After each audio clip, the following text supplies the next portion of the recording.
The Jacobs Ladder Show is the online radio show keeping you in the loop on the real Las Vegas entrepreneurs, business professionals, artists, actors, creators, entertainers, foreign embassy consuls, and personalities. Join us on the Jacobs Ladder Show with Carolyn and Stephen Jacobs, and listen in on the discussions with these Las Vegas leaders on personal stories and topics like exploits, ventures, anecdotes, career changes, and successes. Now, here's Carolyn and Stephen Jacobs. And good afternoon. This is Stephen Jacobs with the Jacobs Ladder Show, and we're here every Tuesday from noon until 2. We have one guest for 1 hour, and we've got, of course, that means we've got two guests today. By the way, I would like to mention our theme music, which is actually features Nick Vianus, and Nick was not only plays it, but Nick also is the composer of it, and he is a jazz trombonist with Michael Bublé, has been with Michael for 12 years, and it's an original composition entitled I'm Looking at You. And Nick, we thank you for letting us have that theme music, okay? Now, Miss Carolyn, you are got a great guest today, and every once in a while we get lucky and we get to have a really neat foreign consul with us. So I'm going to let you and Gary take it away here.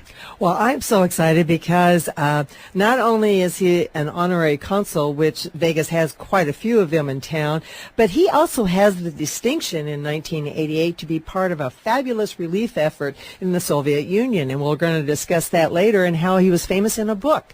But at this point, I'd like to introduce our great guest, the Honorary Consul of Uzbekistan, Gary Furlong. Thank you. It's nice to be here. It's a pleasure and an honor. Now, Gary, you just got back from Uzbekistan just recently. I did. I got here Thursday after 2 weeks in Tashkent. Well, and throughout Uzbekistan, yeah. So you've only been in town in Las Vegas for just about 2 or 3 days, basically. Something like that, yeah. I'm still not on Vegas time yet. I'm still on the other side of the world a little bit, so. Well, I loved how on Facebook that you said out of a 25-hour period, you spent 20 hours in the air.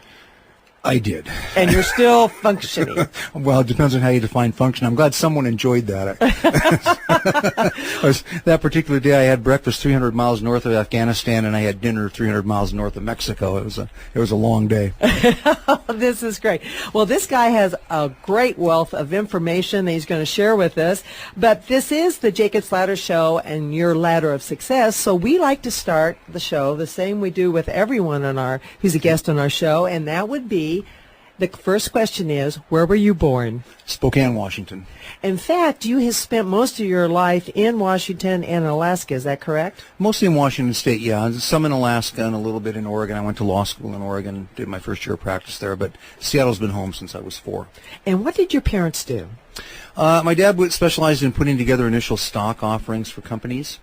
That's what he did after all the time I've been alive. Prior to that, he was a bush pilot in Alaska and that sort of thing. And a bush pilot, really? Yeah, up in Alaska in the late 40s, early 50s. It's where he met my mother. And, whoa! My mother was the first woman to represent Alaska in the Miss America contest in 1950, and taught sewing and designing and stuff out in the bush to the natives, and that her career was in the fashion industry. I did see that. In fact, you posted a photo of her, and I thought that was so sweet that she was the first Alaskan to actually represent or go to Atlantic City. Right. Yeah, first one to compete there. It was a postcard the territory put together for her. So, and it's kind of fun. I'm going to apparently be a judge in the Miss Washington USA pageant later this year, and they were asking, did I have any connection to pageants? I said, well, other than my mom having been in Miss America, no, not a lot. And they said, close enough for government work, So I think I'll wind up doing that this fall. So. Oh, that's pretty exciting then. And you have some brothers and sisters? I have one brother and 3 sisters. One brother still in the Seattle area, sisters in San Francisco, Detroit, and one sister that does a lot of work in Malawi with orphans and children and things like that. Oh, my goodness. I think she's currently in Portland, but she goes back and forth between Africa and the Portland area. Now, so basically, I'm wondering, because here it is that your background, because you are a practicing attorney, right. You've also been involved with a lot of politics, and you've also been involved with government, especially when you're talking about the Soviet Union and Uzbekistan. So you're saying that your family has some kind of likes to, I guess, donate their time to great causes? Well, some of us wind up doing, a lot of charitable work. My one sister does. One of the other sisters does. They've lived overseas several times, and And it's just kind of something the folks always taught us: when you're given much, you give much back. Was sort of a common theme when we were growing up, and I think it stuck.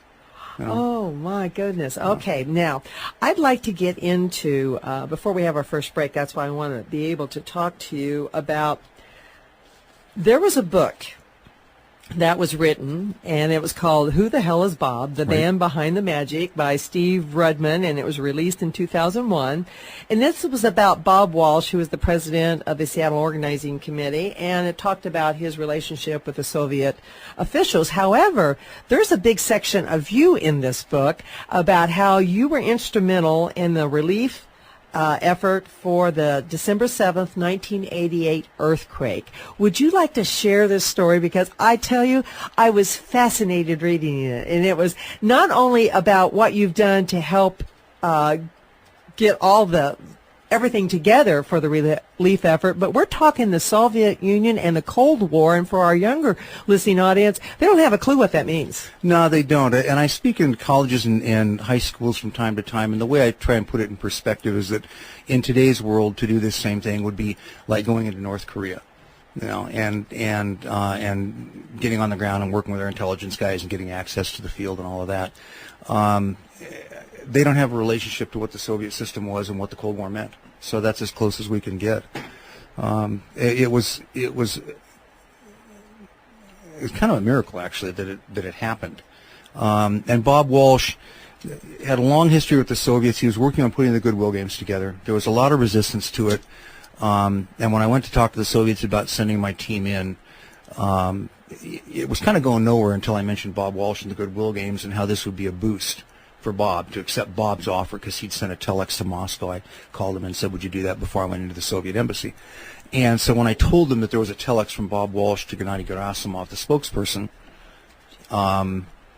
it kind of changed the whole conversation. And that's really what got us to yes for permission to take our earthquake relief team into the Soviet Union. And that was Bob's influence. And so anyway, that was the influence that Bob Walsh had, and it was certainly something that was instrumental in helping us, and it wound up helping Bob in the Goodwill Games a lot, because it sort of broke a lot of ice, and it wasn't just that he got us a yes to go into the Soviet Union without visas. And now this is what's really important about this, because if anyone wants to visit the Soviet Union, what do they have to go through? In the Soviet days, they had to make an application. It could take weeks or months to get a yes for a visa request, and frequently they were denied. And the Soviet bureaucracy was, we think ours is bad. We're amateurs. They were just completely nuts. And it could take forever to get a visa out of the Soviets. And so what the Soviets said to me was, the last time this many foreigners crossed their frontier without visas, they were wearing the uniforms of the Nazi army. And it was unheard of to do this sort of thing. But Bob, that's what the way the Soviets characterized it to me. But Bob persuaded them to let us go without visas, and that really was what allowed us to respond in a somewhat timely manner. Now, you mentioned that you put together the team so they could go into this area north of Armenia that had never been heard of, having a relief effort. It's like the Red Cross coming in. Yeah. But this is not the Red Cross. This is you. Now, how did you, in the first place, get a team together to even do this? What's in your background that would allow this? Well, it was politics. I'd done a lot of campaign work and had a lot of friends in D.C. I'd helped elect a senator and some congressmen, and knew a lot of people in the governor's office and that sort of thing. And there were a group of firefighters that had formed a team, actually, and that had done work in other countries, but they didn't know anything about politics. So they kept asking who could help us in D.C., and they got referred to me. So they came to me, and to be perfectly honest, I was busy with a whole bunch of other things, and I gave them a laundry list of things to do, figuring, that's the end of that. Oh, within 3 or 4 days, they'd done everything. So I gave them another laundry list, and in 3 or 4 days, they did that. I said, all right, guys, I'll help you. And it was that kind of thing. So I went back and talked to people at the State Department. I had one of the senator's offices make a call to get me to the right place, and I began getting kind of immersed in how disaster relief efforts work globally. Because we're talking logistics of personnel, medical supplies, right, and all the peripheral food and other things and lodging that you have to take care of. So this was pretty tremendous. It's very involved, and what was unique about our team was that we were a private organization. Normally it's done by governmental units. Yes. We were completely private. That was somewhat unusual. We had a different model in that we were not just search and rescue. We had surgeons and doctors and logistics and the whole nine yards all combined together, the search capacity with dogs and later some high-tech stuff. So it was a little bit unusual that way. And to be private going into it was a whole different component. And there were people in Moscow and D.C. that frankly didn't want us to do this. I was told no in the first instance by both the Soviets and the Americans. And that's not in the book, and it won't be. But originally it was a blunt no from both. And then the Soviets, with the mention of Bob Walsh and that sort of thing. And to be perfectly honest, the pitch was, look, tell me yes, it'll help the goodwill games. The Americans are going to screw me anyway. They're not going to let me go anyway. So get something out of this. And oddly enough, the Soviets liked that idea. So they had originally said no. They turned around 6 hours later and said yes. Well, then how did you get the Americans to approve it?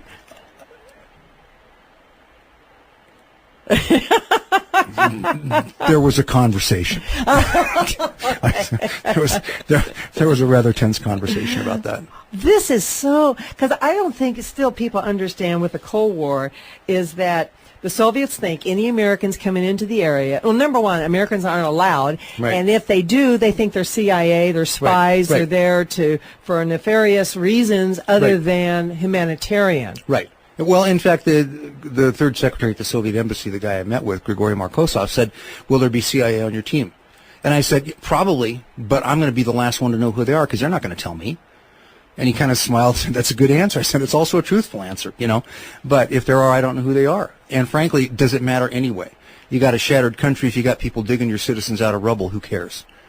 Frankly, if you guys are going to say no because of that concern or these circumstances, where are we anyway? It was that kind of conversation. Now, let's talk a little bit about this disaster now. The disaster it occurred on December the 7th. Correct. 1988, the earthquake hit that area 11:47 a.m., so we're right. talking in the middle of the day. Right. There were 25,000 dead initially. Oh, the earthquake was a 6.9. Right. And there were 25,000 dead. There were 500,000 were homeless. Right. 79 cities, regions, and villages were laid to waste, and this was 250 miles away from the capital of Tashkent. But you're saying that also some building foundations were ruined. The earthquake had such an effect that it went 250 miles. Well, it went to Tbilisi, Georgia, the capital of Georgia. Okay. There was a cracked, I apologize. Yes. Cracked foundation in Tbilisi. What was so destructive about the quake, other than hitting in the middle of the day, was that it came in three distinct phases over a 90-second period. So it would shake viciously for 20 seconds and then start to settle and then shake again and then start to settle and shake again. I got pictures I can show you that I mentioned I'd found of a 5-story building. There's no piece bigger than your head left of that entire building. And whole schools collapsed. The 25,000 person number is something none of us believe because of how they counted. We think it was closer to 50. I was going to say because of, again, this is misinformation from the Soviets. Well, it's what they did was they knew who lived in every apartment building because you had to register. The term was propiska. It was in your passport where you lived. So they would go look at a building and say, well, okay, there's 400 people in this building. We can't account for any of them. 400 are dead. There'd been a war in the neighboring Republic of Azerbaijan in an area called Nagorno-Karabakh, and all kinds of Armenian refugees were living with families. They had no propiska. So you have 2 or 3 families living in an apartment. They never got counted. Okay, but they were just as dead because the Soviets simply said, we got to come up with some way of counting. We know how many live here. Okay. That's how many dead. We all thought, including the Armenians that would talk to us candidly, that the number was closer to 50 or 75,000 dead. Oh, my goodness. And looking at some of the how they were taking bodies out, I think that 25,000 is a gross understatement. Well, I want to cover more about this, okay. And we're going to do this after our break. This segment, or actually this show, is sponsored by the Dispensary Lounge, which is located on Tropicana and Eastern, and it's our favorite jazz place to go. And we're there after midnight on Friday and Saturday night until they close at 2 a.m. So if you want good jazz from 10 p.m. to 2 a.m., please come out there on Friday and Saturday night.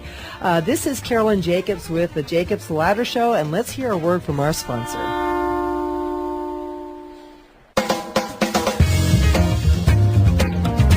This is Carolyn Jacobs with the Jacobs Ladder Show, and we are live here every Tuesday from noon until 2 p.m. We feature one guest per hour on their ladder of success. And this segment of the show is brought to you by EcoLife. And if you actually go to the website and use the code letter GO, G-O, you will get 25% on their purchase, and they have actually some new pricing, so they've lowered their prices. Anyway, speaking of ladder of success, and I'm talking to Gary Furlong, who is the honorary consul with Uzbekistan, and he has a huge territory, but we're going to cover what a consul does in that aspect. But we actually started the show talking a lot about the book that you were in, Who the Hell is Bob, which is about Bob Walsh and his political connections that enabled you to put together a relief group to go to help out at that horrible earthquake that hit the area north of Armenia on December 7th, 1988. Now, you were talking about, during the break, you mentioned a very interesting fact about in relationship to Las Vegas, and when we're talking about how many was dead and homeless. Would you share that information again? Sure. Armenia was a republic in the Soviet Union of about 3 million people. I think Clark County is about 2 million. So to put it kind of in context, in 90 seconds, it would be as if 400,000 people in the Vegas area were homeless and 50 to 75,000 dead in a 90-second period from normal existence. It's just overwhelming, the scope, the magnitude of this thing. And then when you think about, again, with rubble and covering the streets and nobody could get around, and within a week you were able to bring a team of doctors, medical personnel, as well as supplies, and you flew it in. And tell us a little bit how hard it was to get somebody to donate their time and effort to fly into this area. Well, it was interesting. Initially, everyone was skeptical. Once the Soviets said go and no visas, all of a sudden, everyone was paying attention. The harder part was initially the Soviets said they'd fly us in and fly us out. When they gave us the go-ahead, they said, we can't fly you in, but we'll bring you out 6 per flight. That would have taken till January. So you're saying once your relief effort was over, then you would be flying back, that they could only bring out 6 personnel at a time. Now, how many people were we talking about that you flew in? We had 55. Wow. So, and what I did was I promised everyone you'll wake up in your own bed on Christmas morning. Okay. That was the promise. Okay, you give up your holidays, but you'll wake up in your own bed on Christmas morning. And so initially the Soviets said, we'll give you a lift in and we'll bring you out 6 per flight. There were 3 flights a week. That wouldn't work for me getting them home and keeping my promise. But frankly, just first off, getting permission, doing it without visas. I had to find an airplane, the 747 from Flying Tigers, which isn't in the book. I actually stole the thing in the dead of night, but with the own crew. But getting in, and when I got the Flying Tigers jet, the vice president said, "Listen, we'll take you, Gary, but you got to get home on your own. We're not going to bring you back. We won't send another plane." The Flying Tigers had never been into the Soviet Union. The pitch was you can go in, maybe it helps develop a market. It'll get some attention. They said, we'd love to try and develop the market. Sure, we'll take you. So they gave us fuel, crew, everything for the flight over. Wow. Where do you want the jet? And where That's do you want wonderful. The plane? Two drug companies gave us about $2 million worth of medicine apiece. And so the plane stopped I had the plane stop in Seattle to get my team. It stopped at JFK to pick up all the medical supplies. We used all the cargo hold and then strapped, I got pictures of it, strapped duct taped medical supply in every empty seat on the 747. We were just packed to the gills, which was also, by the way, illegal. But so that was quite a drill itself, getting the plane to get us there. And now, do you speak Russian? I'm conversant in it now. I was married to a Russian for 15 years from Tashkent. That was after this. At the time, I knew Don, Yet, and Vodka. That was 3 words, okay? No, I did not speak the language. I had a very good interpreter on my team that interpreted for me as the head of the team. And without that, we'd have just been completely lost. Oh, my goodness. And then we had some doctors we picked up from Montefiore Hospital in New York who were Armenian and spoke the language, and that was a tremendous help, too.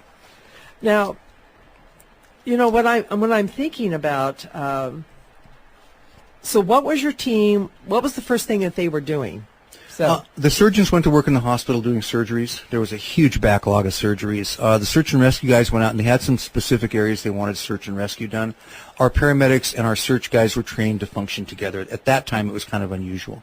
It's now pretty much the standard. Oh, okay. And it's a complete side note, but we had a private team because in this country, earthquake relief work just wasn't very well done. FEMA had no capacity. Marilyn Quayle, Vice President's wife, deserves all kinds of credit for creating a true capacity nationally through FEMA. That was her thing as second lady, was disaster relief work. See, I did not realize that. And we're talking about in 1988, it's a different political environment, and a lot of things we take for granted today, this was the forerunner of. It was, and Mrs. Quayle, they came into office in '89. Mrs. Quayle made it her thing.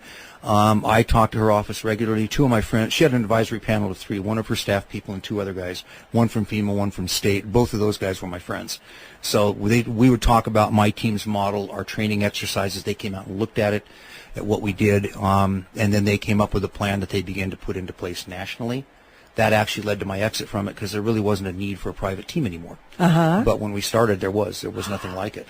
So we were unique. Now, this is interesting because you're basically saying that this was the groundwork for the plan for later on for the government to use. But we were talking a little bit that some of the medical staff and the doctors, this was a training ground for them in disaster relief. Yes, it was. And there are some unique aspects to earthquake relief work that doctors need to know about. That are literally life and death issues, and our paramedics had to know. When you have a limb that's been pressed by great weight for a long period of time, toxins build up in that limb. So if the lower part of your leg is under a concrete slab for 3 days, you don't just take the slab off because the toxins flood your system and kill you. So there are things that they do that they inject that actually take that threat down. It takes a little bit longer, and then they can remove the weight and people live. So when we did our training conferences, we always had a medical section so that we could train the local medical people in some of these life and death issues that they may or may not think about. And so that was part of what we did in our work. And some of what we did was looked at as a model by Mrs. Quayle's office. And, we talked regularly with, these guys are my friends, we just talked regularly about what worked and what didn't. Oh, my goodness. So your team is doing surgeries, they're doing recovery, they're helping out as they can, and some of the officials are watching you guys like a hawk, right? Yeah, and that was fine. I mean, part of what I had to do was get them in the field where they needed to go, so I just negotiated with the KGB. And the deal was and I was very blunt, I said I want a KGB officer, I want transportation, I want him to get them where they need to go. Excellent. And they did that. And some of what I mentioned, I found some pictures from 25 years ago, pictures of the bus, pictures of my guys on the bus, things I haven't seen in 2 decades. And so they did that. And I met the guy, and I think he was a major in the KGB, and, we had a nice discussion. I said, take care of my guys. He said, are you going to be here? I said, no, I'm going to go home. He said, why? I said, I got to figure out how to take them home. I had no way to get them home when we went in. So, but no, in that sense, the Soviets were, once we finally got through the BS of someone wanting a bribe to put my guys in the field, once we got past that hurdle, actually they were pretty cooperative. Oh my gosh, that's pretty amazing.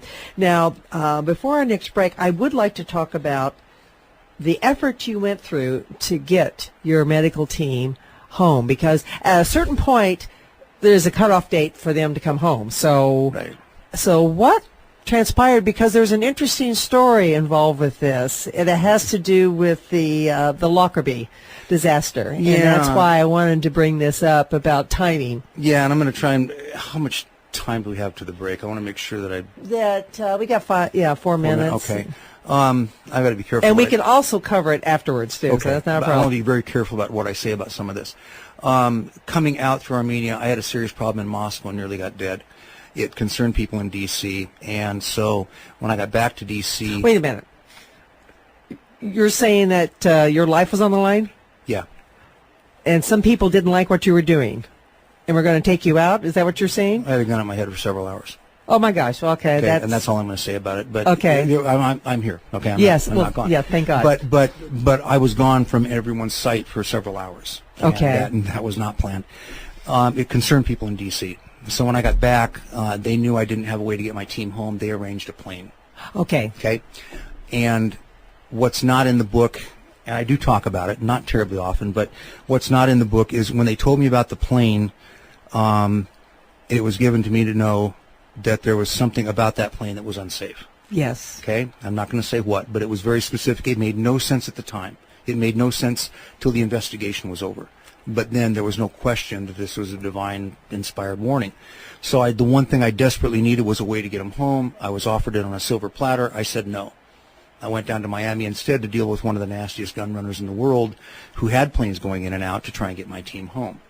And that lit people up on a whole bunch of places because they didn't want me dealing with him. The senator said, watch your ass, excuse my French, but that's what he said about going down and dealing with Sarkis Saganalian. And now, so we're talking about a very famous arms dealer. Yeah, he was. And you went to him because you need a plane because you knew that he could fly in and out of there. So you went to him so you could get this plane. I'd seen one of his planes on the ground when we landed in Armenia. And the Flying Tigers pilots, I said, who is it? They said, you don't want to know. Don't ever get near this guy. He's bad news, And he was a pretty nasty arms dealer. When I dealt with him, he was under indictment for selling helicopters to Saddam Hussein. Okay. So instead of taking the plane that they had arranged for us, which was the one thing I desperately needed, I blew it off and went down to deal with this arms dealer.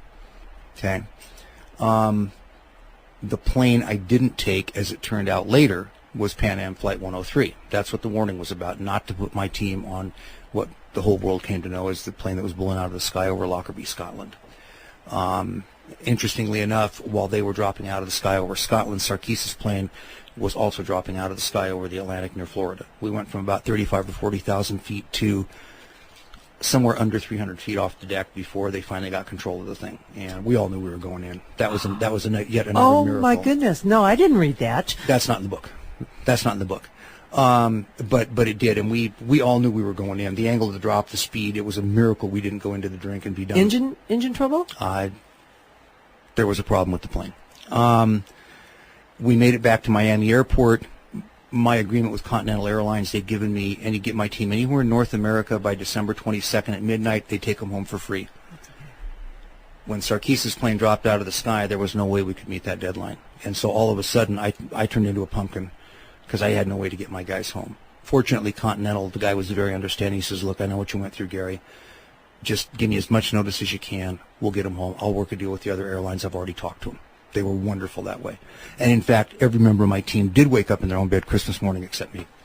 Everyone else amazing. Did. So just to do a little recap here, because you went this pretty nonchalantly talking about this for several minutes here. I apologize. Wow. Well, I know it's after the fact, and it's quite a few years later here. We're talking, what, 25 years ago? 25 years? 25 and a half, yeah. Oh, my gosh.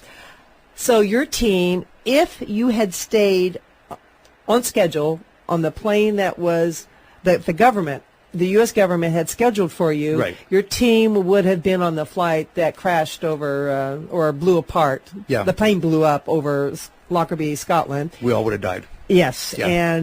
But instead, you work with a notorious arms dealer that no one trusts, but somehow you came to an agreement with him. He delivered a plane, and your team got on it, and you flew back to the States, and somewhere over towards Miami, where you're going to, right? You're landing towards Miami. Right. Somehow you almost crash, but you don't, and you survive. No, the near crash was on the way over to get him.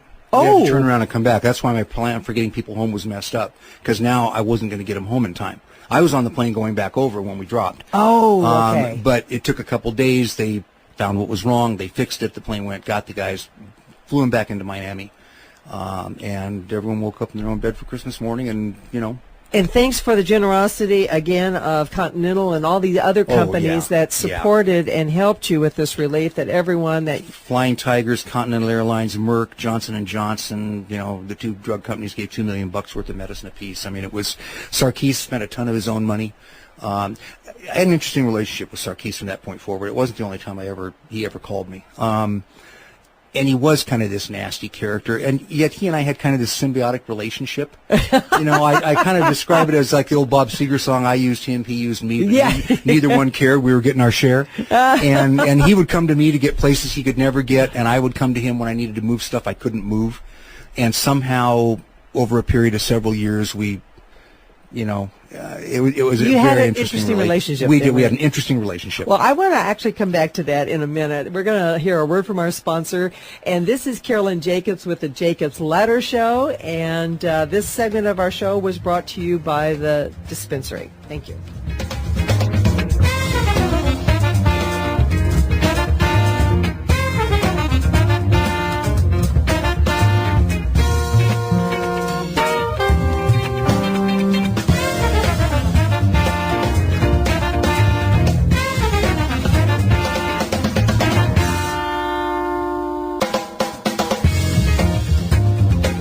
This is Carolyn Jacobs with the Jacobs Ladder Show, and welcome back from our break. You can follow us online always at JacobsLadderShow.com. In fact, if you go to our website and scroll down to the archives at the bottom of the page, you can listen to this interview as well as a number of other interviews. I think we have about a year and a half's worth of interviews on that website. Now, this interview with Gary, if you're listening to it live, it will be available on Friday on our website for any of your friends, for them to check out for that. But anyway, this is Jacob's Ladder Show and your Ladder of Success, and we're talking to Gary Furlong, who's the honorary consul of Uzbekistan for the Western States, and he was just regaling the story of the rescue relief work that he did in 1988 in the area north of Armenia, which was in the Soviet Union. And so we were just talking about this arms dealer. Now, I had read something about the arms dealer was actually called, was it Dr. Death or the... They called him the Merchant of Death. Merchant of Death. Yeah, and that usually applies to someone in the business at any given time. But you know, he was rumored to keep jars of human ears from people killed with his weapons, and I'm sure he probably did because it makes a great story.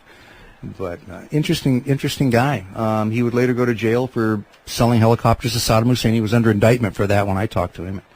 Fascinating discussion, him explaining how the arms world worked, and how deals were made. This would be an interesting conversation. Here it is with a guy who is not really fond of you at first, and Right. but you somehow have a working relationship to Right. get what you needed, and he was gracious enough to help Yep. for whatever his purposes were. Oh, he got what he needed. Okay, Yeah. okay. But the end result is your team not only were able to come back, but they Right. came back safely. If they'd gone another route, would have been dead, Yes. including yourself. So, and you have this relationship with him because there's actually a movie came out with Nicolas Cage where he was like an arms dealer with that. There are conversations in that film that are verbatim conversations Sarkis and I had. Really? Yeah, I was watching the film going, oh, I know this. I knew the next line. Oh my goodness. When I sat down in his office, there just happened to be two reporters from papers that recognized me on the flight down that were going to see him. They just happened to be there. And we went in and sat down, and the first thing he did was he said, hang on a minute. He picked up and he says, damn it, they're doing it to me again. He says, I got no dial tone. He hits speaker and there's no dial tone. And he hangs up the phone, he looks at the ceiling, and he screams, may I please use my blanking telephone? He filled in the blank. And I kind of look at him, and he waits about 2 seconds, and he pops the speakerphone button, and he's got dial tone. Oh, my. And he looks at me, and I looked at him, and I said, it's a strange world you live in. He says, tell me about it. But what he was telling me was that the FBI was going to know everything that went on inside the building. Right. So he's giving me a warning. But still, it was an interesting way to start a conversation with a guy. I was going to say, you've had some interesting experiences in your life when you think about it. One or two, yeah. Okay. Before we move on, is there anything else you want to add about that incident? That was really, you did some fabulous, great things. Well, it was a lot of people did a lot of good. A lot of Soviets took a lot of risks for this thing to happen. It mattered on a whole bunch of different levels, some of which, will never get addressed. But what really stuck with me was how kind the Armenians were to my team.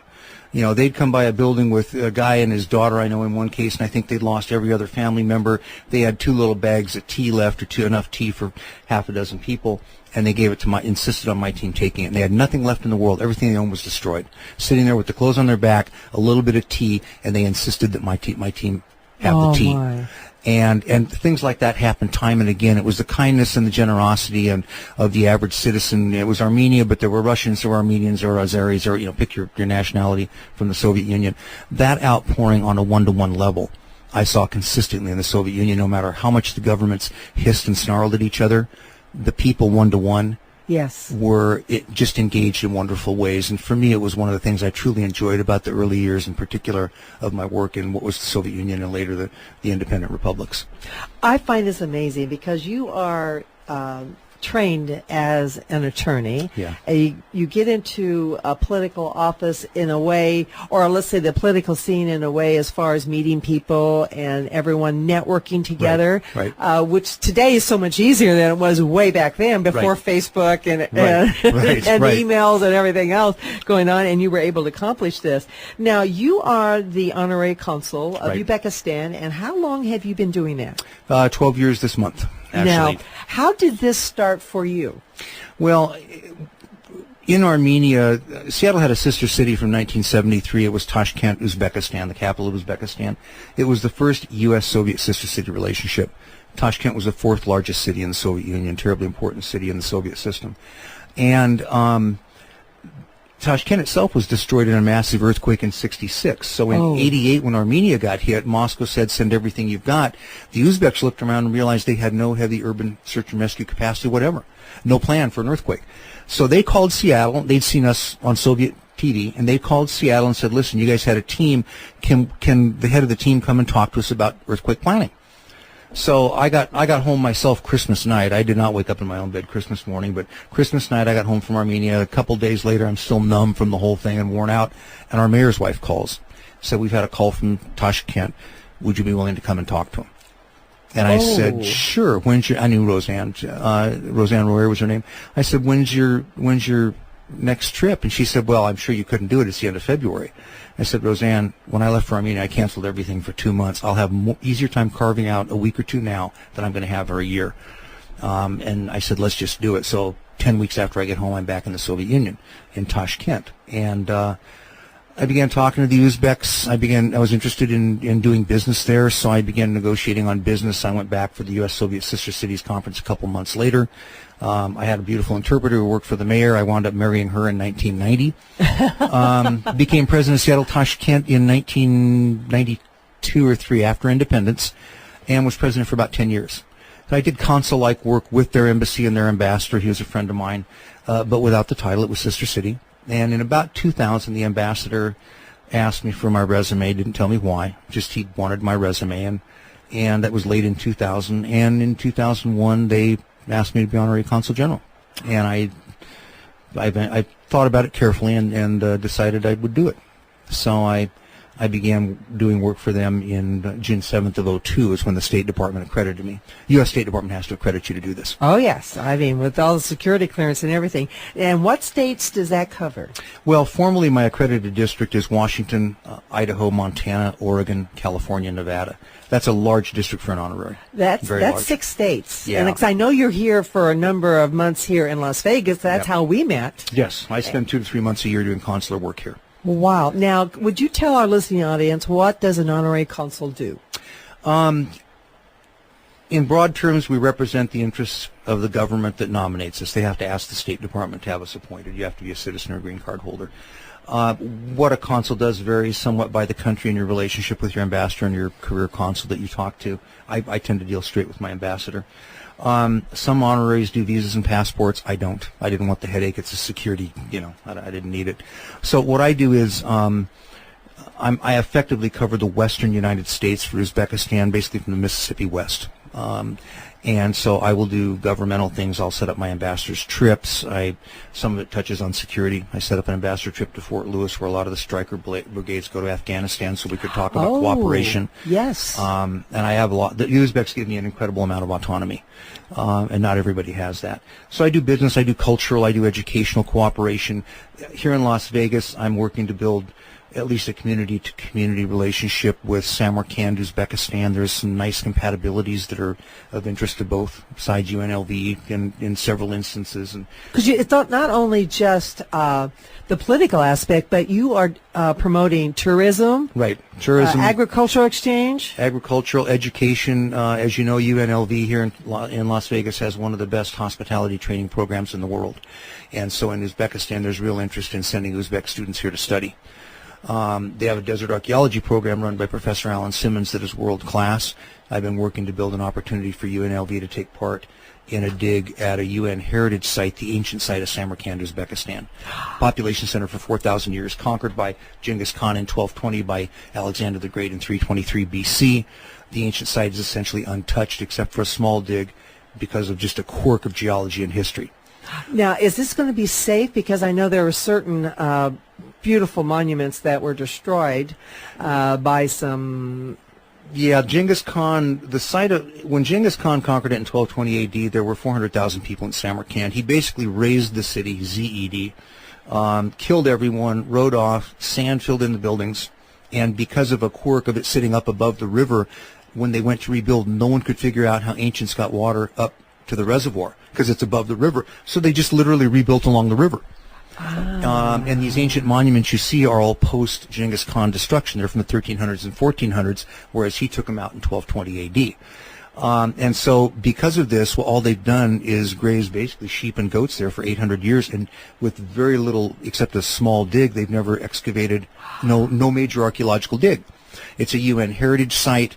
I've got tentative approval for UNLV to negotiate, if they wish to, as the primary foreign partner on this dig that National National Geo and the Smithsonian are interested in it. So I've got that preliminary authority. They still have to see if they can reach yes if they want to do it, but that's an opportunity that I was able to do for UNLV. Can you imagine in this day and age still having important digs available? Seriously. Oh, and essentially untouched. I mean, you go down, and there's a lot of digs in Uzbekistan and neighboring Tajikistan where they're pulling out whole communities from Alexander the Great's period.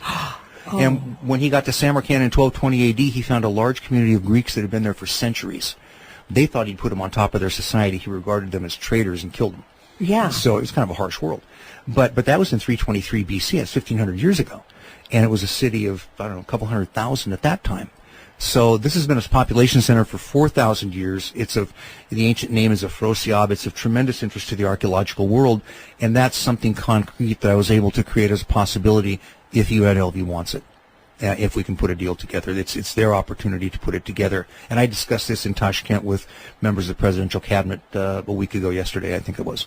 You were on a very powerful meeting with your organization just the last couple of weeks here. Yeah, in Tashkent. Now, what's the best way for people to follow what you're doing? Because I've been following you on Facebook, and that's where I saw the beautiful tombs. In fact, I wrote it down someplace if I can find my notes on here, because I wanted to ask you some questions about that, the tomb. Oh, here it is. You posted photos. There was a black tomb of Amir Timur. Amir Timur, he's known in the West as Tamerlane. Okay. Conquered from China down through India, clear over through Iraq, right up to the gates of Europe. And then there was also, you said, another tomb, Uleg Bek, one of the great minds of the Middle Ages. He was. People don't know this, but out of what's now Uzbekistan, in about 1405 or 1406, as an astronomer, he calculated the length of the Earth year to within 5 or 10 minutes accuracy. It wasn't bettered for 150 years. And he was able, before the fundamentalist Muslims killed him and tore down his observatory, to send his studies west. The bottom part of that observatory is still there with the track with the markings that his equipment ran on, and you can go see it. It's a tourist site. Oh, how fabulous. So what's the best way that people can find out about this? I've got a Facebook page. It's Consul General of Uzbekistan Emeritus. They can go to that. I've got Gary Furlong is my name. I've got a private page. And you spell your last name as? Furlong, just like out at the track. But I probably put as much stuff on my personal page as I do on my consular page anymore. So that's pretty much, the personal page I generally don't do unless I actually know people. The consulate page, anyone can, say I want to do this and follow what I do. And I post stuff not just from there, but from other parts of the world. It's of interest to people who follow international affairs. It's not designed to appeal to everyone, but people who are particularly that really like to look at different international issues. That's who tends to like that page. Oh, okay. All right. But I can give you a link for that if you want for your website, if that's of interest to people. But well, I think it is because people like to know more about, especially for history buffs, or right. if they have some relationship. Because you also you speak at UNLV a lot. I speak to business classes from time to time on international trade. Yeah. Now you also talked about you use the springs preserves for. Well, this ancient site at Samarkand, where we want to do the archaeological dig, is probably the greatest untapped tourist potential site in all of Central Asia. Tourists aren't allowed to go there. I only went there with an archaeologist because of my connections. And so what I want to build there is an interpretive center. I use Springs Preserve as a model for the Uzbek ambassador of a place overlooking a desert scene with a restaurant and a theater and, tourist capacity. And I'd like to build that at this site to help fund the dig, as well as archaeotourism, which UNLV is quite good at. And so it's my hope that we can build a relationship not only in hospitality and archaeology, but also I think UNLV is interested in engineering cooperation with Uzbekistan, with Samarkand. Soccer teams, things like that for the Mayor's Cup here, which is a wonderful youth opportunity, and water issues and lots of people don't initially understand what the connection would be. You know, and I told people in Tashkent last week, two ministers in the presidential cabinet said Las Vegas. And I had a great answer. I said, they spent time in America. I said, trying to explain Vegas to a guy from Uzbekistan is like trying to explain Uzbekistan to an American. There's a tiny bit of surface impression and a whole bunch of depth that no one knows about. Well, like we like to tell people, outside of the Strip is a place called Las Vegas that we all live and work. Exactly. And they're two different worlds.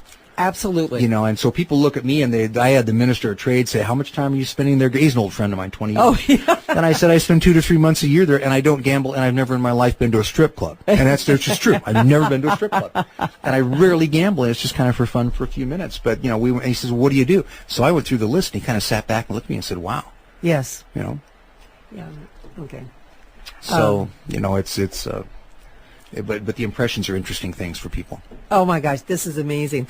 Well, what I'd like to do for the rest of our hour here, we've talked about you being the honorary consul. What other things would you like to add about? You said something about you're looking for people to take over more of your territory. Yeah, I've got a large territory, and the Uzbeks and I have they basically said, we'd like you to do the Western U.S. I've been screaming for help with honoraries for years. They've come through and said, fine, build a network. You know, give us the nominees. My first 2 nominees are up in front of the minister right now. One for Santa Fe, one for Las Vegas. And after that, they go to the State Department. I have 3 more that I told them about in my meetings with the ministry last week. Vancouver, someone else to help me in Seattle, and one in Portland, Oregon. I told them who the nominees were, and when the first 2 are done, then I'll deal with the next wave of them, and then there's some more after that. So I'm working to build that for tourism and educational opportunities and exchanges, and just all the broad panel of engagement that you can do for the foreign country. But you'll still be coming to visit us here in Vegas, because you'll just be mainly overseeing, right? Well, I'm still going to be very active. But yeah, I'll probably come here about as often as I do. Okay, I don't know good. if I'll stay 3 weeks at a shot like I do now, but I would think more. And I think I've been here about over a third of the time this year so far. And in fact, when I went to Tasha, when they booked my flight to Uzbekistan, the embassy called and said, are we flying you out of Seattle or Las Vegas? And I said, where do you think? He goes, Vegas. I said, good call. He says, where are we flying you home to? I says, where do you think? He said, Vegas. I said, book the tickets. You know? So, and I did. I went from here and back to here. Well, let's talk a little bit about this conference that you were at, because you were meeting with a lot of people, your counterparts here in the United States and other areas, right. But you posted some beautiful photos of the country, of the buildings, plus you were meeting with a lot of higher up ministers right. with the government. Right. It had to do with the broad range of programming I'm working on here, because a lot of that I run by them so I can get their support for things. Some of it's commercial. There are 3 Nevada companies that the Governor's Office of Economic Development put me in touch with that are interested in that market. I ran all 3 of those projects past the trade minister, and he said we're interested in all 3. Excellent. So it may be building some capacity for trade between here and there, in addition to the money that would flow to UNLV from the other programs. Well, one thing I didn't touch on, and I wanted to at least once, because I know it's not in your area, but how has the political climate, especially dealing with the Ukraine and Crimea, has that affected Uzbekistan at all? I don't think it's had a direct effect on Uzbekistan. Russia is Uzbekistan's largest trading partner. Oh. And so that relationship exists separate and apart from what may be going on in Ukraine. I think there are some other countries that are far more focused on it, the Baltic states, for instance. Okay. Poland in Eastern Europe is deeply concerned about it. Other countries in the former Soviet Union with large Russian populations may be watching it more closely for what it could mean. I've got to be careful. Anything I say about Ukraine and the Crimea is my personal view, not as Consul General. That's not part of what I would do as Consul General, and comment on that. But personally, it's of tremendous interest to me. Now, I did notice about Uzbekistan is that, from what I can find from Wikipedia, which is a wealth of information, right. is that they have the capital has about 2.3 million in population. Is that about Is that right? That it's a little more than that now, but yeah, that's okay. And the population of the whole country is 30 million. Right. Now they have their economy is pretty strong, so I can see why they're such a good trading partner with Russia. Is the fact that they are the fourth largest producer of gold. right. And then they also have copper, uranium, oil, and gas. They do. They export a lot of gas. They don't export oil, but they do. But uranium is an industry they cooperate with the United States on. Yeah, and a lot of cotton, although they've cut their production of cotton in half. And they've been a republic since 92, when 92. the Soviet Union broke up. Yeah, they were part of the Soviet Union. Wow, that's pretty impressive when you think about this. Gary, I really thank you very much for being on our show today and sharing. My pleasure. I've had a wonderful, appreciate the opportunity. This has been fun. This has been a lot of fun. I look forward to seeing you around town. Well, I like the fact that our listening audience really now has a better education in Uzbekistan, and until I did the research, I didn't have as much knowledge about this. This is phenomenal. You have done a great work, especially from the relief work and also your work as the honorary consul. I applaud you for your diligence. Thank you very much. This is Carolyn Jacobs with the Jacobs Ladder Show, and we're live here every Tuesday from noon until 2 p.m. The next hour, Stephen is going to be interviewing Grant Griffin, who is a famous singer, and he's actually famous for using for the song Impossible Dream from Man on La Mancha. So this is Carolyn, and we'll see you next week. Views and opinions expressed on this program were those of the hosts and guests and did not necessarily reflect those of Vegas All Net Radio, its affiliates, or its parent company.